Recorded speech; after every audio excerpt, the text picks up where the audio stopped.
Bonjour. Une question qu'il est légitime de se poser lorsqu'on est parent, est-ce que mon enfant va bien? Alors j'entends va bien sur le plan psychique. Alors sur le plan physique, évidemment, c'est facile à savoir, bien sûr, parce qu'il y a des symptômes qui sont visibles ou qui sont mesurables. Donc sur le plan physique, on sait si son enfant va bien. C'est plus compliqué sur le plan psychique, mais il y a quelques symptômes que j'appelle moi des symptômes positifs qui permettent de savoir si son enfant va bien. Il y en a trois en particulier. C'est le rapport au jeu, on va en reparler. C'est la relation qu'il a avec ses camarades ou pas, et en fait sur le plan scolaire. On va peut-être commencer par les deux dernières parce que le premier demande un développement un peu plus long. Les relations avec les camarades. Un enfant qui a 2, 3, 4 camarades avec lesquels ça se passe globalement bien, bon, il peut y avoir des petites disputes ici ou là.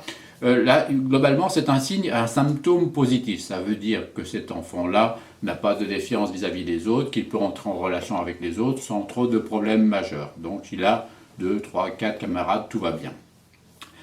Sur le plan scolaire, si globalement là aussi il réussit, s'il a sa place à l'école, s'il y trouve son compte, c'est pas le premier de la classe forcément, mais si globalement ça va avec des disciplines dans lesquelles il est meilleur que d'autres, là aussi c'est un symptôme positif. Ça veut dire que sur le plan psychique, il est disponible, il est globalement serein, qu'il peut s'investir dans des activités scolaires. C'est un symptôme positif dans ce sens-là.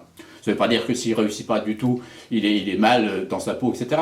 Ça, il convient de se poser la question de savoir pourquoi il ne réussit pas du tout en particulier.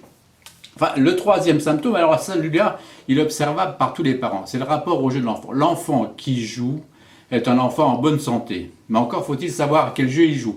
Alors l'enfant, alors je parle du petit enfant à partir de 2-3 ans jusqu'à 10-11 ans, eh bien l'enfant qui a 4, 5, 6, 7, 8 jeux différents auxquels il se consacre un certain temps, qui a des jeux diversifiés, ben cet enfant-là est en bonne santé psychique. Ça veut dire que sa pulsion épistémophilique, c'est un thème que je vous invite à aller retrouver comme ça, sa pulsion épistémophilique fonctionne bien, donc il va développer à travers ses jeux et son intelligence et sa motivation.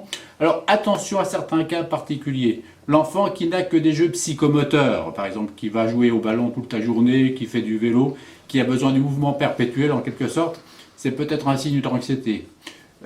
L'enfant, effectivement, qui diversifie ses jeux. Alors, l'enfant qui papillonne également, ça peut être aussi un signe d'un enfant anxieux, c'est-à-dire qu'il passe d'un jeu à l'autre, il ne s'arrête pas du tout à là. Mais s'il consacre quelques minutes à ses jeux, voilà, et que ce temps-là évolue avec le temps, c'est véritablement un signe de bonne santé psychique. Voilà les trois symptômes, le rapport au jeu, l'enfant qui joue va bien, l'enfant qui a des relations globalement satisfaisantes avec les autres, ça va, là aussi c'est un symptôme positif, et si à l'école il est à sa place, tout va très bien. Voilà pour les trois symptômes essentiels qui permettent à un parent de savoir si son enfant est en bonne santé psychique. On se retrouve une autre fois pour d'autres chroniques. Au revoir.